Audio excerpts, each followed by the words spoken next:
नमस्कार साथियों, आप सभी का स्वागत है आपके अपने YouTube चैनल पढ़ाई की पोथी में। साथियों, उम्मीद करती हूँ कि आप सभी स्वस्थ होंगे, मस्त होंगे, बेहतर होंगे और निरंतर अपनी तैयारी के माध्यम से सफलता का मार्ग प्रशस्त कर रहे होंगे। साथियों, आज मैं आपको पढ़ाने नहीं बल्कि पढ़ने का सही तरीका बताने के लिए आपके बीच में आई हूँ। और ये वीडियो यकीन मानिए जो भी स्टूडेंट्स तैयारी कर रहे हैं, चाहे वह न्यू एस्पिरेंट हों या वह काफ़ी दिनों से तैयारी कर रहे हों, कोई भी किसी भी क्षेत्र की तैयारी कर रहे हो, चाहे वह पुलिस की तैयारी कर रहे हो, चाहे वह यूपी टेट, सुपर टेट, लेखपाल या सी टेट की तैयारी कर रहे हो, आप रेलवे एनटीपीसी किसी भी परीक्षा की तैयारी कर रहे हो, तो यकीन मानिए यह वीडियो आप सभी के लिए बहुत ही ज़्यादा हेल्पफुल होने वाला है। क्योंकि आप पढ़ते तो सभी से हैं, पढ़ाते तो सभी हैं, लेकिन पढ़ने का सही तरीका जानना बहुत ज़रूरी होता है। देखिए, अगर प्रतियोगी परीक्षाओं की बात की जाए तो सिलेबस इतना ज़्यादा होता है कि अगर आप सब कुछ पढ़ेंगे तो यकीन मानिए सिर्फ पढ़ते ही रह जाएंगे। आपको बहुत ही ज़्यादा शार्प माइंड बनना है, आपको वो चीज़ें पढ़नी है, आपको पूरे सिलेबस में से उस चीज़ को ढूंढ के लाना है जो आपकी परीक्षा के लिए महत्वपूर्ण है। आपको पूरा समुद्र दे दिया गया है, आपको पूरा सार दे दिया गया है, लेकिन आपको उसमें से सिर्फ मोतियों को चुनना है, बाकी के चीज़ों को आपको ऐसे ही छोड़ देना है। तो आपको सबसे पहले ज़रूरत है एक ऐसी समझ विकसित करने की, एक ऐसा तरीका अपनाने की कि आप किन किन तरीक़ों को अपनाकर आप किस प्रकार से अपने उन पूरे सागर में से, उस पूरे समुद्र मंथन में से उस अमृत रूपी प्रश्न को निकाल करके लाएंगे जो आपकी परीक्षा के लिए महत्वपूर्ण है। देखिए, मैं अगर बात करूं सामान्य अध्ययन की, तो हम सभी जानते हैं कि अब सिर्फ इतना कहा जाता है कि सामान्य अध्ययन, जबकि सामान्य अध्ययन में आपके सिर्फ सामान्य अध्ययन कोई एक विषय नहीं है बल्कि कई विषयों का समाहार है। बात की जाए तो सामान्य अध्ययन में आपके इतिहास, भूगोल, नागरिक शास्त्र, और सिर्फ इतिहास, भूगोल, नागरिक शास्त्र ही नहीं वरन इतिहास के तीनों पार्ट, प्राचीन, मध्य और आपका आधुनिक। भूगोल की बात करूं तो विश्व का, भारत का, और इसके बाद में अगर आपके अर्थव्यवस्था की बात करूं तो संपूर्ण अर्थव्यवस्था आपका, आप किसी राज्य की परीक्षा दे रहे हैं तो उससे संबंधित आपको आर्थिक दृष्टिकोण पूरा पता होना चाहिए। इसके बाद आपको भारत के परिप्रेक्ष्य में आर्थिक दृष्टिकोण पर भी अपनी पकड़ बनाए रखनी है। फिर आपका आता है संविधान यानी कि नागरिक शास्त्र, और संविधान में आपके संपूर्ण संविधान से प्रश्न पूछ लिए जाते हैं। फिर आपका वह चाहे कोई सा टॉपिक हो, चाहे मौलिक अधिकार हो, चाहे नीति निर्देशक तत्व हो, इसी प्रकार सभी विषय में आपके चाहे इतिहास, भूगोल, नागरिक शास्त्र, अर्थव्यवस्था, सारे विषयों को तैयार करना। और प्रश्न तो आपसे मोस्टली पूछे जाते हैं 10 से 20, लेकिन आपको पढ़ना क्या होता है कि हजारों प्रश्नों की श्रृंखला आपको तैयार करनी होती है। तो ऐसे पढ़ने का तरीका अगर आपको पता चल जाए जो आप कम समय में उन प्रश्नों को ढूंढ लें जो आपकी परीक्षा के लिए महत्वपूर्ण है, तो इससे बेहतर कुछ भी नहीं हो सकता है। बात करूँगी सामान्य अध्ययन में सिर्फ आपके यह आर्ट वाले सब्जेक्ट ही नहीं वरन अब तो सामान्य अध्ययन में आपके सामान्य विज्ञान के भी प्रश्न शामिल कर दिए जाते हैं, जिसमें सबसे ज़्यादा पोर्शन आपका रहता है जीव विज्ञान का, इसके बाद रसायन विज्ञान का, और कुछ बहुत प्रश्न आपके भौतिक विज्ञान से पूछ लिए जाते हैं। तो सामान्य अध्ययन के अंतर्गत अगर मैं बात करूं कि आपका कोई भी क्षेत्र छूटा है तो नहीं, आपका कोई भी क्षेत्र नहीं छूटा है, क्योंकि सामान्य अध्ययन में आपके इतिहास, भूगोल, नागरिक शास्त्र, अर्थव्यवस्था, पर्यावरण, जीव विज्ञान और आपका भौतिक विज्ञान, रसायन विज्ञान, बात करूं खेल कूद परिदृश्य की, बात करूं विविध की, इस प्रकार आपके सभी क्षेत्रों को छू करके आपकी परीक्षा में मुश्किल से इससे 10 से 20 प्रश्न पूछे जाते हैं। और बहुत ही ज़्यादा अगर आपकी कोई ऐसी परीक्षा है जिसमें आपके जीके के प्रश्न पूछे जाएं, अगर मैं बात करूं सी टेट की या सुपर टेट की, टेट की, तो उसमें आपके सबसे ज़्यादा क्वेश्चन अगर जीके के पूछे जाते हैं तो 60 क्वेश्चन पूछे जाते हैं। इसके बाद आपकी ऐसी कोई परीक्षा नहीं है जिसमें आपके 50 से 60 प्रश्न जीके के पूछे जाएं। या तो आप फिर उस किसी पर्टिकुलर सब्जेक्ट की आप अगर तैयारी कर रहे हैं तो उसमें पूछे जा सकते हैं। बाकी आपके सभी जितने भी वनडे एग्ज़ाम्स हैं, बात करूं लेखपाल की, यूपी टेट की, सुपर टेट की, इन सभी परीक्षाओं में आपके नॉर्मली 10 से 20-30 क्वेश्चन जीके से पूछे जाते हैं। तो आज ये वीडियो आप सभी के लिए सिर्फ इसलिए लेकर के आई हूँ कि जिस पोर्शन से आप डरते हैं, घबराते हैं कि मैं कितना पढ़ूँ, कहाँ तक पढूं और कितना याद रख सकूं, क्योंकि ये तो बहुत बड़ा सागर है। तो परेशान बिल्कुल भी मत होइए। मैं आपको आज ऐसा तरीका बताने वाली हूँ जिसमें आप सबसे कम समय में और सबसे बेहतर तैयारी कर पाएंगे। तो आइए बिना समय व्यर्थ किए चलते हैं सीधे अपने टॉपिक पर। देखिए, इन सभी विषयों का समाहार अगर किसी पुस्तक में सबसे बेहतर तरीके से किया गया है, और अगर बात करूं कि सभी प्रतियोगी परीक्षाओं की तैयारी करने वाले विद्यार्थी अगर सबसे ज़्यादा किसी बुक को प्रेफर करते हैं, सबसे ज़्यादा पसंद करते हैं, तो वह है आपकी लूसेंट। और इसमें अगर मैं कहूं कि किसी भी प्रकार की दो राय नहीं है कि आप किसी भी प्रतियोगी परीक्षा की तैयारी कर रहे हैं तो आपकी जीके के लिए ऑलराउंडर बुक लूसेंट से अच्छी कोई भी बुक नहीं हो सकती है। अगर आपके पास लूसेंट है, अगर मैं बात करूं कि आपने तैयारी अभी शुरू ही की है, तो भी आपके पास लूसेंट होना मोस्ट इम्पॉर्टेंट है। अगर आप तैयारी काफ़ी दिनों से कर रहे हैं तो आपके पास लूसेंट ज़रूर होगी। लेकिन जिनने अभी लूसेंट खरीदी है या जिन्होंने कई दिनों से लूसेंट को अपने पास रख तो लिया है, लेकिन उन्होंने आज तक उस पूरी बुक को ख़त्म नहीं कर पाया है। और ये यकीन मानिए, जिसने लूसेंट को अच्छे से तैयार कर लिया है वह जीके में जल्दी डिफीट नहीं खाएगा। और कुछ क्वेश्चन, एक दो क्वेश्चन तो देखिए सभी से गलत हो जाते हैं, क्योंकि मानवीय गलतियां हर किसी से होती हैं। कोई भी ईश्वर नहीं है जो 10 में 10 क्वेश्चन सही कर दे। तो एक दो क्वेश्चन तो सभी से गलत हो सकते हैं, लेकिन जिन लोगों को लूसेंट पास में रखने के बाद भी इस तरीके को समझ नहीं पा रहे हैं कि वह लूसेंट को कैसे तैयार करें, तो आज मैं ये चीज़ आपको बताने वाली हूँ कि आप लूसेंट को सही तरीके से कैसे पढ़ेंगे और किस प्रकार कम समय में बेहतर सीख सकेंगे। तो आइए स्टार्ट करते हैं। देखिए, वीडियो के अंत तक ज़रूर रहिएगा, क्योंकि आपको पढ़ा तो सब देंगे लेकिन पढ़ने का सही तरीका कोई नहीं बताएगा। तो आइए, सबसे पहले हम लूसेंट की जो बुक होती है उसका मैंने जो कवर है वह आपका पलट रखा है। तो आप सभी के पास अगर लूसेंट की बुक है तो आप रिलेट करेंगे कि आपको एक विषय सूची दी जाती है। मेरे पास ये करीबन एक सेशन पुरानी बुक है। हो सकता है आपके पास नए प्रकाशन की बुक हो जिसमें कुछ चीज़ें चेंज हो, या इससे भी पुराने प्रकाशन की बुक हो। तो बुक आपकी किसी भी सेशन की होगी, लेकिन अगर बात करूं कि आपकी किसी भी बुक में एक विषय सूची या इंडेक्स आपकी ज़रूर दी गई होगी। तो उसमें आप देखेंगे सबसे पहले होगा आपका इतिहास, फिर आपका होगा मध्यकालीन भारत, आधुनिक भारत और विश्व इतिहास। ये चीज़ें आप देख पा रहे होंगे। तो आप सबसे पहले तो यहीं से आप एक चीज़ सीखेंगे कि आपको क्या करना है, बुक को उठाना है।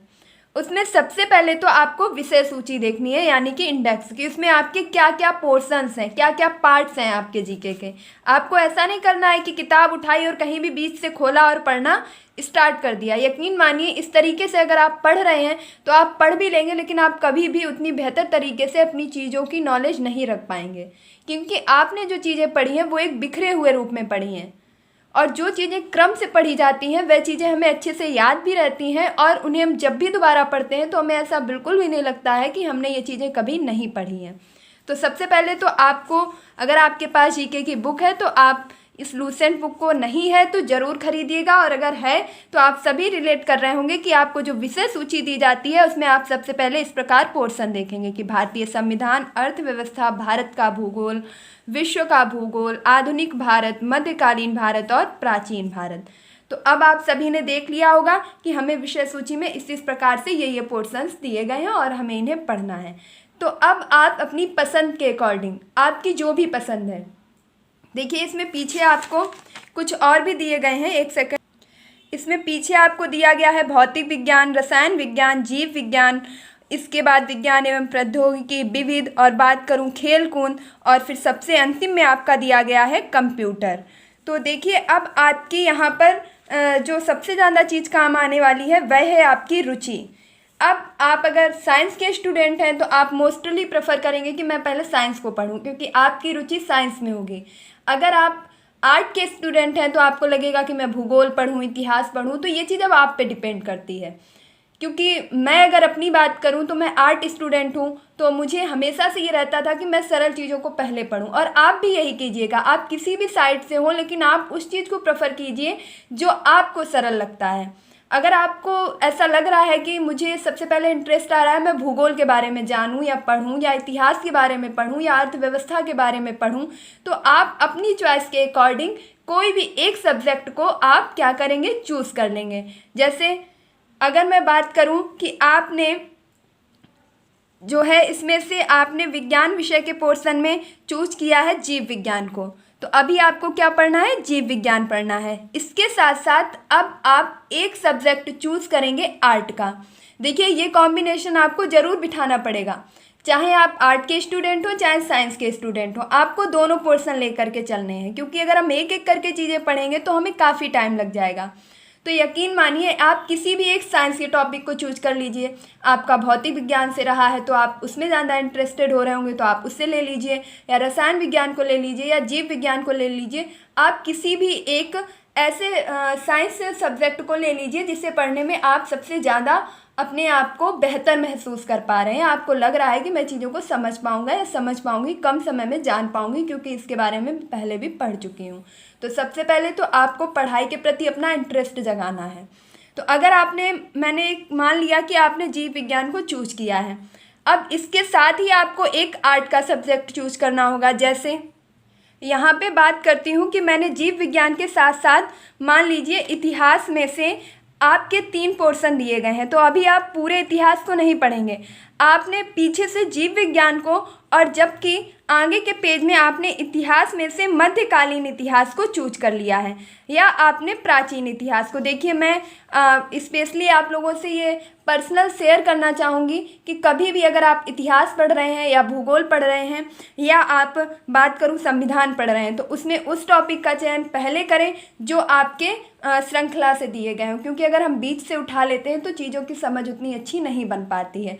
लेकिन विज्ञान में ऐसा नहीं होता है, क्योंकि उसमें तीनों के तीनों पोर्शंस अलग अलग होते हैं, और जिसका पहले वाले किसी भी पोर्शन का बात करूं जीव विज्ञान का, आपका रसायन विज्ञान से कोई ज़्यादा कनेक्ट करने का ऐसा कुछ भी कनेक्शन नहीं होता है, तो उसमें आप कोई भी सब्जेक्ट चूज़ कर सकते हैं। लेकिन अगर आप इतिहास में से कोई चूज कर रहे हैं तो आप सबसे पहले प्राचीन इतिहास को पढ़ेंगे, या आप भूगोल को पढ़ना चाहते हैं तो आप विश्व का भूगोल या भारत का भूगोल, तो सबसे पहले आप विश्व का भूगोल पढ़ेंगे।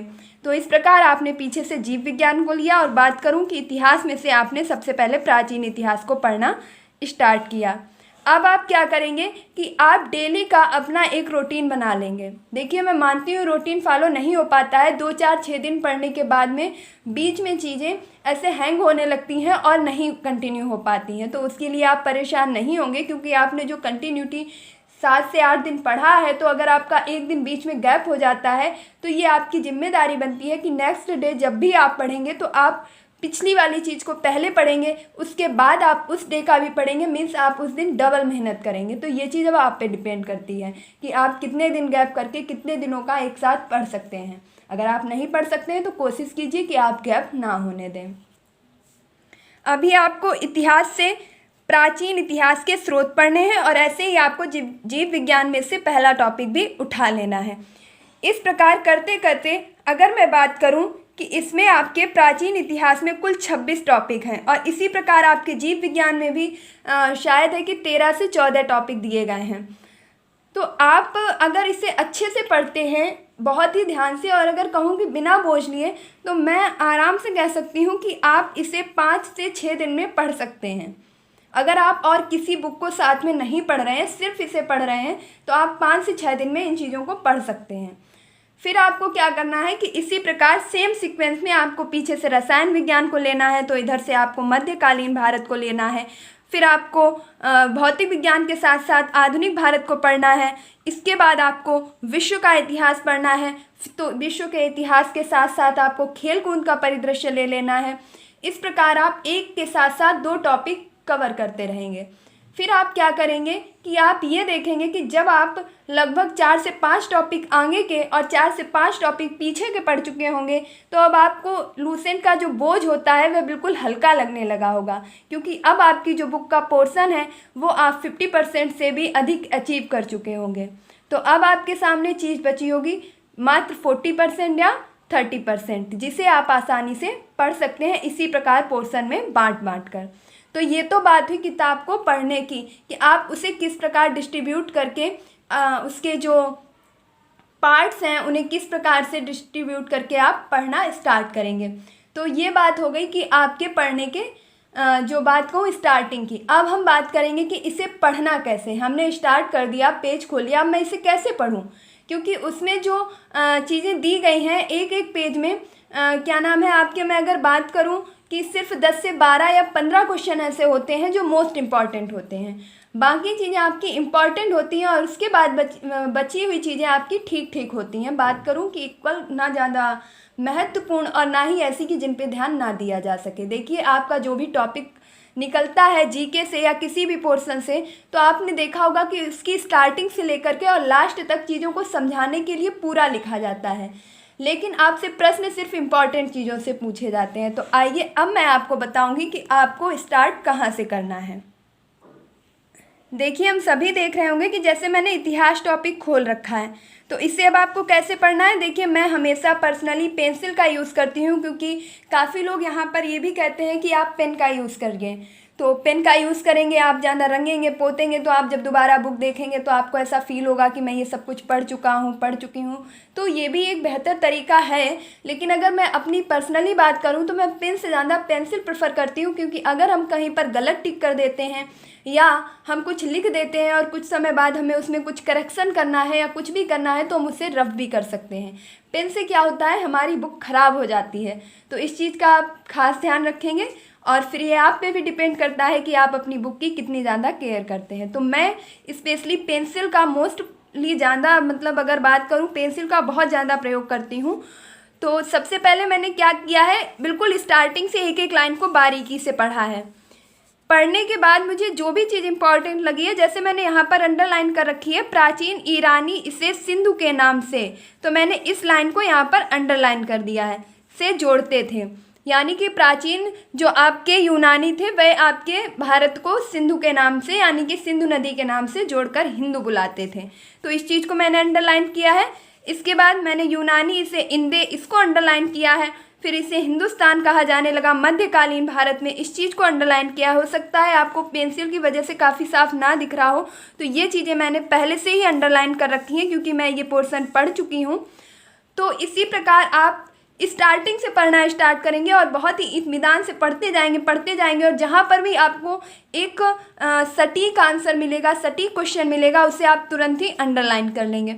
आप देख रहे होंगे कि जो उससे भी कई ज़्यादा मोस्ट इम्पॉर्टेंट चीज़ें मुझे लगी हैं, ये चीज़ें मैंने समझने के लिए अंडरलाइन करी हैं। जबकि इन चीज़ों को अगर मैं कहूँ तो मैंने शॉर्ट नोट्स के तरीके यहाँ पर जो है एक मार्कर से अपने पॉइंट्स कर लिए हैं और हाईलाइट कर दिया है इन पॉइंट्स को। जैसे इतिहास को 3 भागों में बांटने का श्रेय जर्मन इतिहासकार क्रिस्टोफ सेलियरस को जाता है। तो इस प्रकार मैंने जो मोस्ट इम्पॉर्टेंट चीज़ें लगी हैं उनको क्या किया है, हाइलाइटर से हाईलाइट कर लिया है। आप ही इस प्रकार का हाइलाइटर अपने पास ज़रूर रखा करें। अगर नहीं है तो इसे आप आसानी से परचेज कर सकते हैं, काफ़ी महंगा नहीं होता है। इसके बाद जो भी चीज़ें मुझे ऐसी लगी हैं कि इस पूरे पेज में से मैंने जो भी पढ़ा है, ये देखिए यहाँ तक कि आपकी पूरी सूचनाएं दी गई हैं, ऋग्वेद अथर्ववेद, मैंने पूरा इस चीज़ को पढ़ा। और पढ़ने के बाद मैंने क्या किया कि मैंने पेंसिल से वो सारी चीज़ें जो मुझे इस पूरे चैप्टर में, पूरे पेज में, एक्चुअली इस पूरे एक पेज में बहुत ही ज़्यादा महत्वपूर्ण लगी, मैंने उन सब चीज़ों को पेंसिल से ऊपर लिख दिया है। देखिए, आपको काफ़ी अच्छे से साफ नहीं दिख पा रहा होगा, लेकिन ये वो सभी चीज़ें लिखी हैं जो मुझे इम्पॉर्टेंट लगी। देखिए, ये देखिए, जैसे पुराण में भारत को क्या कहा गया है, तो भारतवर्ष। प्राचीन भारतीय किसने कहा, जम्बूद्वीप कहते थे प्राचीन भारतीय इतिहास में। ईरानी ने इसे सिंधु नदी से हिंदू कहा, यूनानी ने इसे इंदे कहा, मध्यकालीन ने इसे हिंदुस्तान, फारसी भाषा में कहा गया, अंग्रेजों ने इसे इंडिया कहा। तो इस प्रकार मैंने एक साइड में छोटा सा शॉर्ट नोट्स तैयार कर लिया है। इससे क्या होगा कि जब कभी भी मैं इस पेज को दोबारा पढ़ूंगी और मेरे पास कम टाइम होगा, तो मैं सिर्फ क्या करूंगी कि अंडरलाइन की हुई चीज़ों को, हाईलाइट की हुई चीज़ों को और जो मैंने शॉर्ट नोट्स के तौर पे यहाँ पर चीज़ें लिख रखी हैं उनको रिवाइज कर लूँगी जब मेरे पास टाइम बहुत कम होगा, मीन्स मेरे एग्ज़ाम जब बिल्कुल नज़दीक आ चुके होंगे। अब मैंने क्या करना है, देखिए आप देख पा रहे होंगे कि मैंने इसी प्रकार पूरे पेज में एक एक करके जहाँ पे मुझे मोस्ट इम्पॉर्टेंट लगा है, मैंने उन सभी चीज़ों को हाईलाइट किया है। ये देखिए, मैंने सभी चीज़ों को हाईलाइट कर लिया है, पेंसिल से टिक कर लिया है। इसके बाद मैंने आपके एक एक पेज को, एक एक लाइन को अच्छे से पढ़ने के बाद हाईलाइट करती चली गई हूँ। ये देखिए, एक एक पेज आपको हाईलाइट मिलेगा, जहाँ पे काफ़ी चीज़ें इंपॉर्टेंट हैं उन चीज़ों को मैंने हाईलाइट कर रखा है। इसके बाद ये देखिए आप, तो इसी प्रकार आपको अपने सभी पोर्शंस को पढ़ना है और उन्हें हाईलाइट करते हुए आगे बढ़ना है। देखिए इस बुक की अगर बात करूं तो मैंने इसमें आपके इतिहास के बाद मैंने इसमें आधुनिक इतिहास को भी कंप्लीट कर रखा है। उसके बाद अगर बात करूं भूगोल की तो मैंने भूगोल को भी आपका कंप्लीट कर रखा है। यहीं पर मैंने अर्थव्यवस्था में भी काफ़ी चीज़ें पढ़ रखी हैं। तो मैं जो भी पढ़ती हूँ उसे ऐसे इस प्रकार से, जैसे मैंने यहाँ पर कुछ पेन से भी लिख रखा है। जैसे देखिए जब कभी अगर मुझे लगता है कि नहीं इन चीज़ों में कोई भी अंतर नहीं करना है या ये चीज़ें ठीक हैं तो मैं उसे पेन से भी लिख लेती हूँ। ऐसी बात नहीं है, मैंने पहले ही कहा कि आप उसे अपने अकॉर्डिंग अपनी सुविधा के अनुसार पेन या पेंसिल किसी भी चीज़ को प्रेफर कर सकते हैं, लेकिन मैं मोस्टली पेंसिल यूज़ करती हूँ। ये देखिए मैंने संविधान को भी तैयार कर रखा है। तो इस प्रकार यहाँ पे साइंस को भी पढ़ रखा है।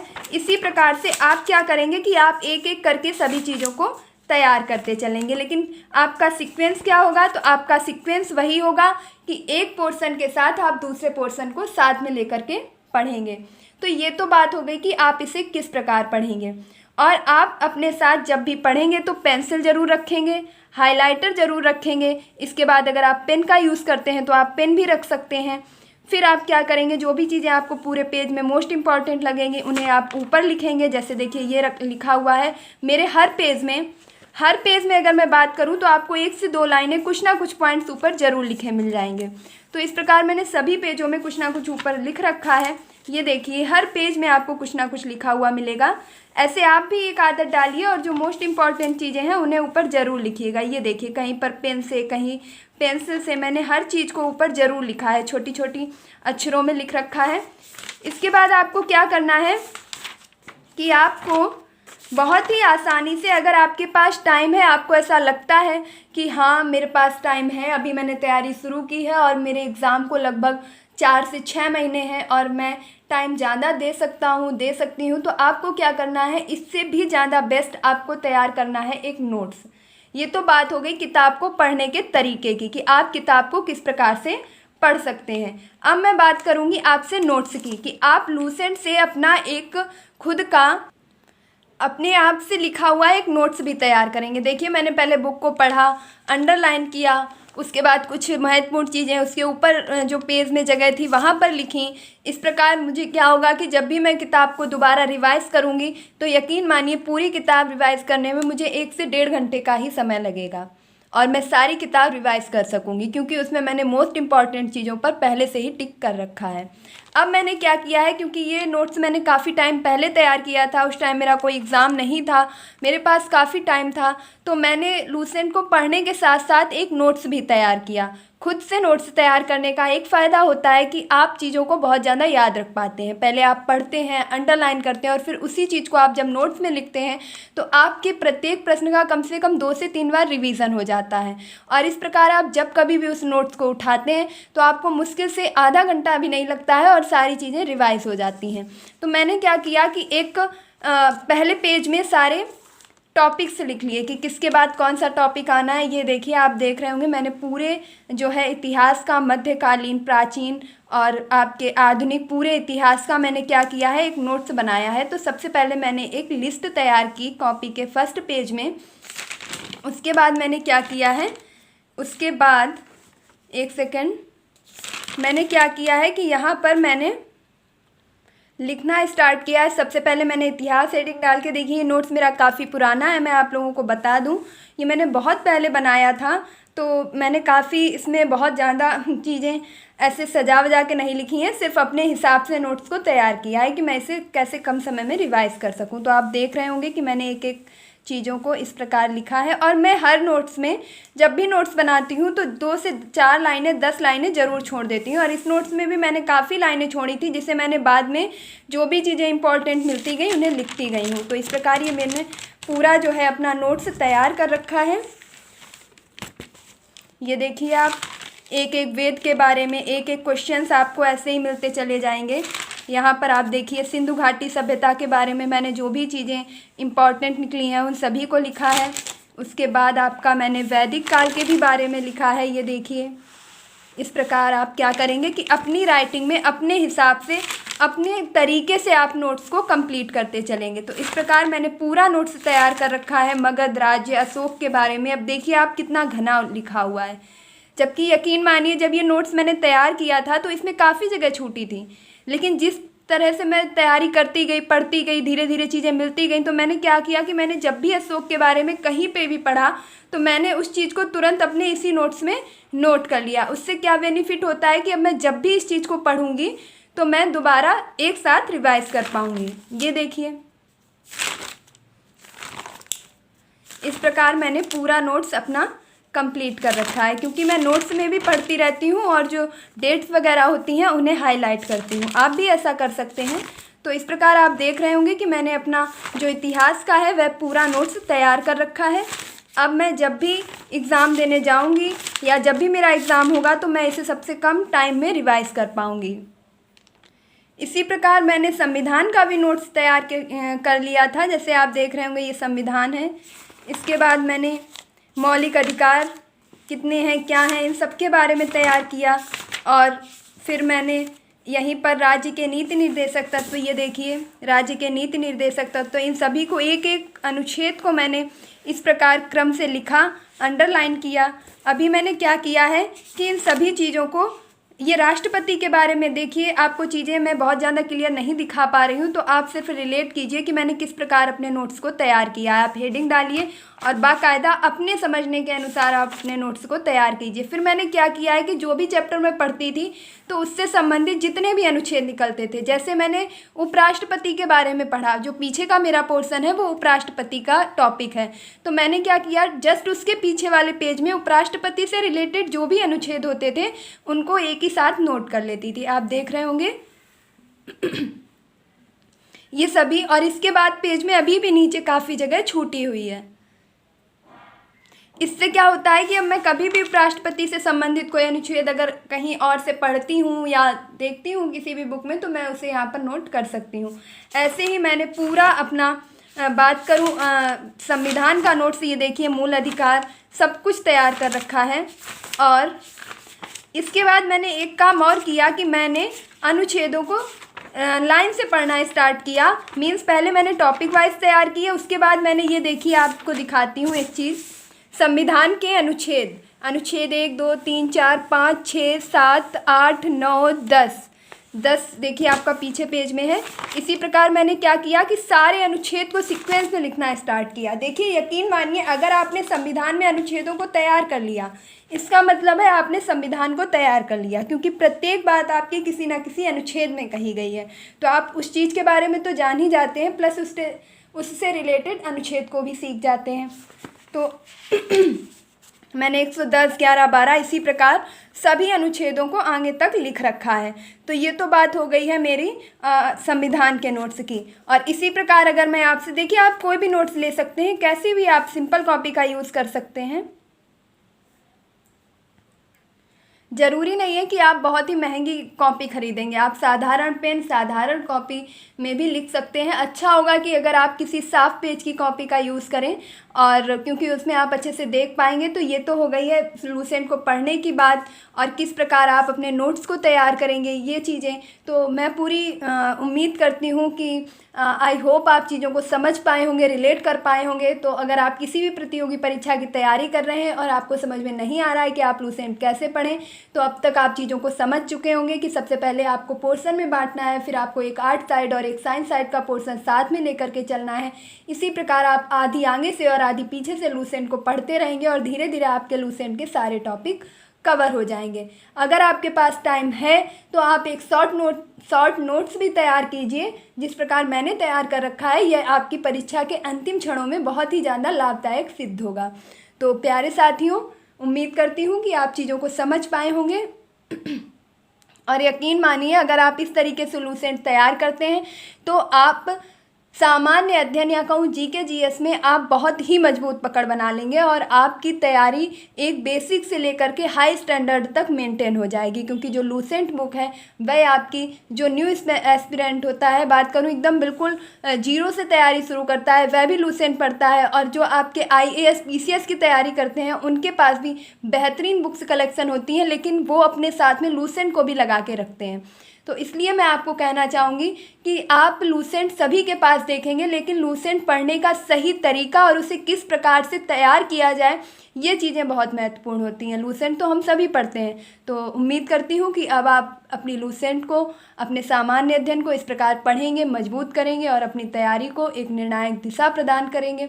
तो इसी उम्मीद के साथ मिलती हूँ अपने नेक्स्ट वीडियो में।